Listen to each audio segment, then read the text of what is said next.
Hi students, welcome to the third video in Model 2.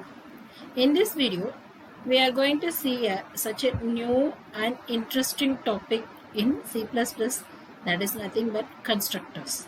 So constructors are very important basic things in object-oriented programming systems and programming languages also. As the beginner, I want to share many of the basic things in this video. Let us go to the topic. Constructors and destructor as the basic concepts in OOPS, as we know that. Now we'll start with constructor. Constructor is one of the member function. It is treated as one of the member function, and basically it is a non-static member function. When these constructors will be called, from the name itself, constructor is nothing but it is one of the default member function. Whenever the object is invoked or get created, at that time the constructor will be called automatically, right? So the constructor will be get called automatically of each object when it is going to create or when it is got created.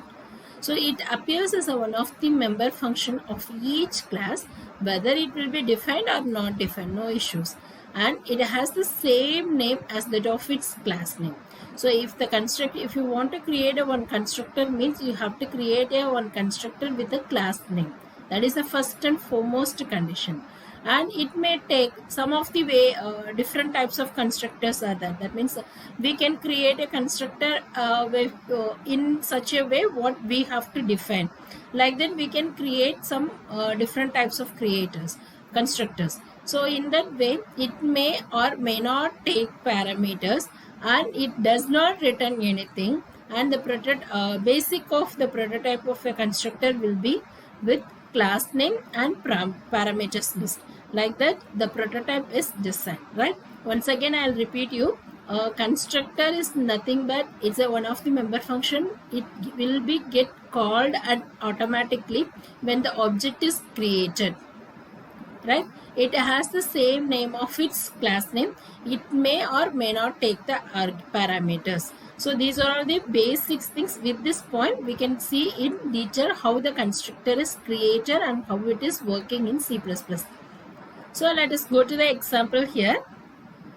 Class A is my class, int x is one of the member data, and void set x and get x are the two member functions defined. This is the basics now how one class is defined, right? So with this class I am going to create one application like in that void main I am creating the object of that class A, right? So what we understand from this statement is A is the class name, A1 is the object, right? Where is the part of this constructor, ma'am? You can ask. So what, according to the definition of the constructor, what is that? The constructor will be get called automatically for each object when it is got created, right? So the object A1 is created, at that time only constructor is called, right? So at that time in the constructor is called. Ma'am, I didn't define any constructor, how it can be counted? That is what, whenever the object is created, the constructor is called. If you have defined explicitly with this prototype, with its definition, it will be once again it will be called with its new data prototypes, or else it will be called defaultly with the objects when it is created, right? One more, using the new operator also the constructor will be called implicitly by the compiler. How it will become? It will be called or it will be invoked means, say here a pointer is my object. Here instead of creating a normal object I am creating a pointer object, right? This is what the new in our differences between the previous example and here. So here class A is same, and instead of creating A1 I am creating APTR, that means pointer object. So how it will be constructor will be called means APTR equal to new of A. So where the new is the operator, no. So at that time the constructor of the class is called. Here in this example there is no explicit definition of constructor. It is implicit, right? So it will be considered as default. If I want, no ma'am, I want to create a constructor. When the constructor is going to, when the class, the object of the class is going to create, at that time I want to have some initial values. My class object should have some initial parameters. So what I should do means, I can create my own constructors in some of its type. So before going to create my own constructor, let us see what are the basic types of constructors in C++ are available. One is default constructor, that is nothing but with the name of class name with no arguments, zero arguments. So another type of this constructor is called as zero argument constructor, right? So without any arguments it will be called. Then next is parameterized constructor. So what is mean by parameterized constructor means, inside the class constructor invocation, some of the initial values and some arguments will be passed as the parameters. So that is what it is called as parameterized. Next is third type of constructor is called as copy constructor. Copy in the sense the old object of the class will be referred, right? The old object of the class name will be referred, that will be copied into this class class name. So that is what called as copy constructor. Let us see each type in detail. So the first one is default constructor or zero argument constructor that accepts no parameters, and parameterized computers takes argument or parameters as called as parameterized constructor. A constructor can accept the references to its own class as a parameter, which is called as a copy constructor. We have already seen these definitions and all. Let me start our first constructor as zero argument constructor or default constructor. So it is a non-static member constructor, and if you want to define that constructor, if any need arises, we can do, or else it's a default one. It will be invoked when the object is created, right? So we'll see how it is created, right? Here class A in public mode, A of one argument, without argument, one constructor is created with the name of class name now. So this is what called as zero argument constructor. So where and how it is invoked here means, let us see how it is completely used in C++ programming. In the header file, in the definition of class A, so one constructor is declared, that is prototype is only written. Along with this constructor, two more member functions also have been declared. So this is in a.h header file.